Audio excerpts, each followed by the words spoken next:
So we're going to start out with some basic identities in 10.3. We're going to look at function properties first.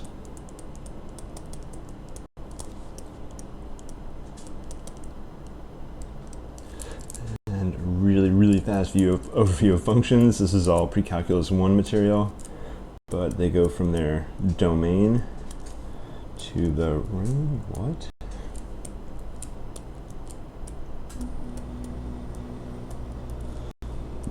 And what the function f does, it takes things from the domain and sends them to things in the range.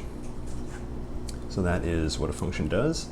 And what we're going to look at is exactly what is in the domain of our 6 trig functions and what is in the range. So let's go ahead and get started here. We'll go cosine first.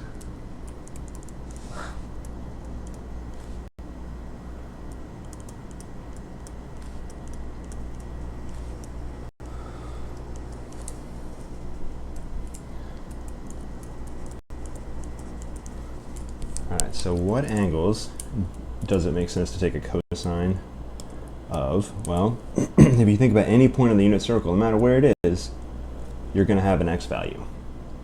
So no matter where you are, cosine will have a value. So cosine, let's lay this out a little bit better. Let's build a table here.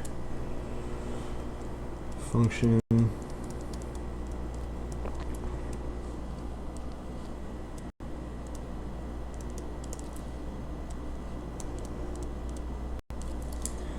We'll go over this in a little more detail when we get to the graphing section. So we got cos theta, domain. Theta can be anywhere between negative infinity to positive infinity. So I could write any theta in, and I'm going to use this symbol right here. So what in the world does this mean? Let's write down some notation for a minute. So if I translate this into English, this symbol right here means in, and of course this is the real numbers. So this says theta is in the real numbers. So whatever theta is could be any real number. Now, another way to write all real numbers is interval notation. And we'll get a little more into interval notation. But this is interval notation.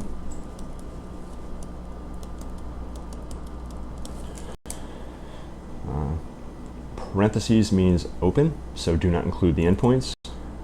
What are infinity and negative infinity? Well, if I actually draw the number line, infinity and negative infinity are what's at the end of the number line. I should probably write them more like this. So you can think of them as the endpoints. They're not actually numbers, because if infinity was a number, you could just add one more, and then you'd have a number bigger than infinity. So infinity is the thing that's bigger than all the numbers. And negative infinity likewise is the thing that's smaller or more negative than all the negative numbers. We don't have very good concepts of infinity and negative infinity as humans, because if you think just about if this was time, we a lot of times think in terms of time. Everything that we do is on a very small interval, so we can't really think about infinity very well. Somebody says, maybe on this date, they say, I'm going to love you forever. What does that mean? Well, if you're lucky, maybe 40 or 50 years. So when we say things like forever, we're really talking about an interval of time that's probably not exceeding 60 years if we're talking about human interaction. If you're a geologist, you might be talking about millions or billions of years, but either way, you're not getting close to infinity or negative infinity. Even on a geologic or astronomical, if you're doing astronomy, you have things way bigger than a million, billion, but again, still not hitting infinity. All right, so these are very difficult things for our brain to think of, so it's best to just think about them as what's sort of bordering what's on the borders of the real number line. If you go outside the real number line, these are the actual boundaries. All right, so there we go. They're not actually numbers, so that's why we do not include them. If we wanted to include those, we would use square brackets. All right, so domain, we're going to shortcut this and just write an interval notation. All right, range, this is outputs. What's the biggest output and the smallest output? Cosine picks x values, so let me write on this. There's the smallest x value, there's the biggest x value. And what are these? 1 and -1. You can hit 1 and -1, so I'm going to use closed brackets here. So our range is -1 to 1. That's cosine. Sine, really similar. Any point on the unit circle has a y coordinate, no matter what. So there's no bad angle. After this, all the rest of the trig functions have plenty of bad angles, and we'll look at those carefully. Range, same thing, except here is the smallest y value, here is the biggest y value, and there, of course, biggest y value is 1, smallest y value is -1. So it's a little strange, it's got the same exact domain and range as the cosine function. We'll go to tangent, let me write x, y, y over x. So before we wrote, this is going to be defined when x is not 0. So now we need to figure out when is x 0.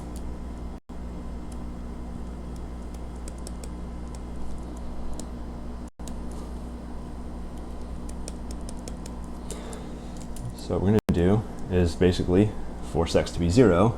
Where does that put us on the unit circle? There's two places that x is 0. It's going to happen right here. All right, and pi over 2. If I go this way, 3 pi over 2. We have a problem because if I keep going, I'll have 5 pi over 2. And if I keep going, 7 pi over 2. Some more. 9 pi over 2. 11 pi over 2, 13, 15, 17, 19, etc., etc., etc. So let's undo a little bit here, clean this up, get all this blue stuff off. And what I'm going to do is write every name for the top angle, every name for the bottom angle all at one time. So the top angle, just think of pi over 2 plus as many rotations as you want. Oops.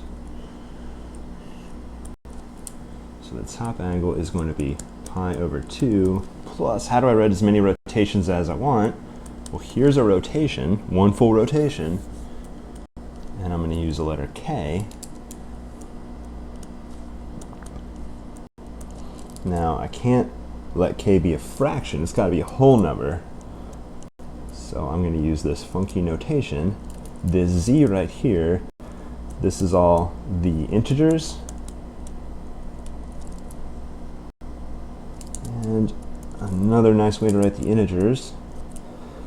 This is, I call this curly bracket notation. When you use this, you're describing a set of values where you're basically going to write every single value in here.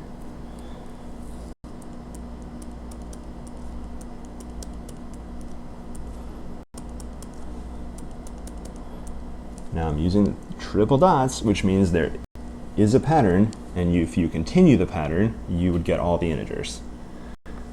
The problem is, if you continue the pattern, maybe you keep writing this out. Obviously, 3, 4, 5, 6 are the next few that come up. You can keep going, 100 million, 10 trillion, but eventually you'll run out of time, and you won't be able to write down all the integers no matter what.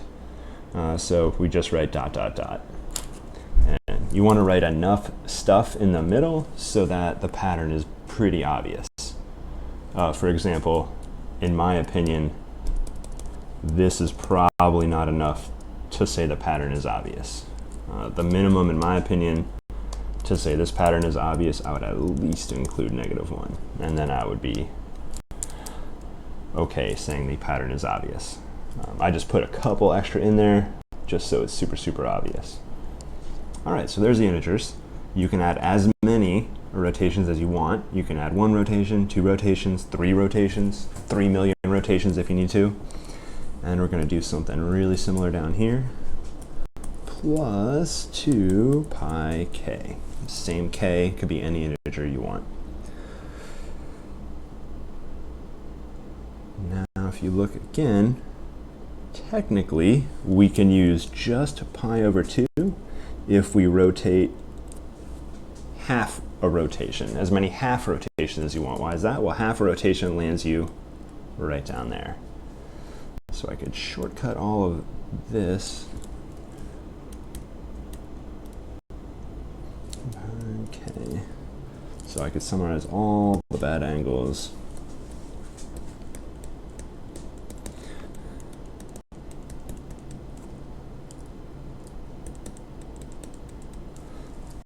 So these are the bad ones, so the good ones are not these. So it's easier to talk about the bad ones. So what we're going to do in our domain, we're going to write all real numbers except we're going to basically remove the bad ones.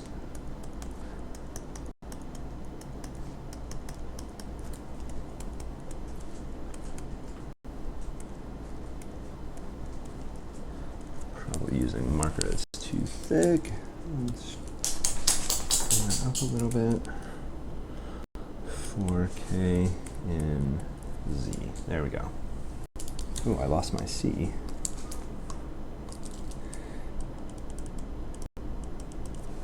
So all real numbers except ones that look like that. Now the range is a bit more tricky on tangents, so I'm not going to worry about the range for now. We'll worry about that when graph. Let's go ahead, tangent, secant. Give a little more vertical room here. So we got secant 1 over x. All right, this is convenient because we had to worry about dividing by x before, and we're still worried about dividing by x. And x is 0 exactly when it was 0 before. So our domain, real numbers, except same exact pi over 2 plus pi k for any integer k. All right, that's tangent and secant domain, and we'll do the range later when we do graphing. It's going to be too tricky to try to write out the range now. Tangent and secant, cosecant theta 1 over y. Now we got to worry about y not being 0. So similar, this is defined when y not 0. All right, we'll draw another unit circle. So here y is not 0 here. So we're looking for the bad ones. So when is y equal to 0? These two spots.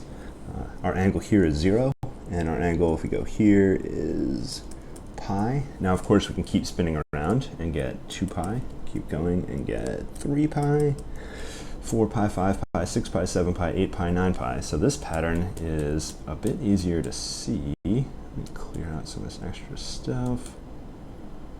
Good. All right. So theta could be, now if I list theta values, I could do that.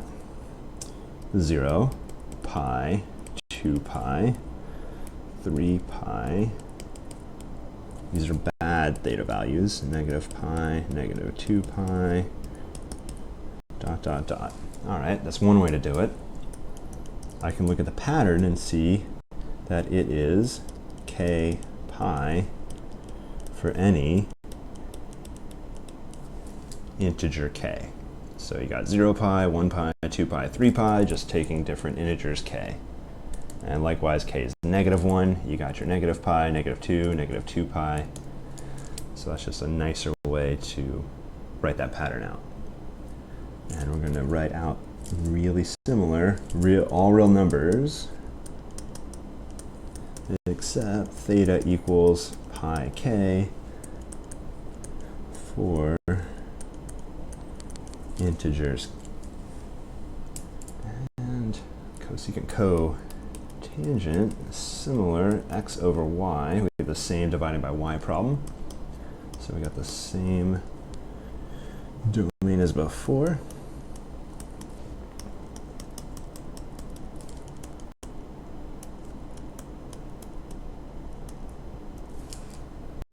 Okay, so there is our table. We're done with our trig functions. I don't expect you to memorize this. However, you should be able to tell when tangent, secant, cosecant, and cotangent, you should be able to tell what theta values make those undefined if I give you a theta value. So what I recommend you do is basically graph the angle I give you, plot it out where it should be on the unit circle, and then decide if you're going to be dividing by 0 by looking at your unit circle. Either way, the bad points you have to be careful about are top, bottom, left, right, depending on which of the 4 functions you're working with here. Some of them are undefined at some of these points, and others are undefined at the other points.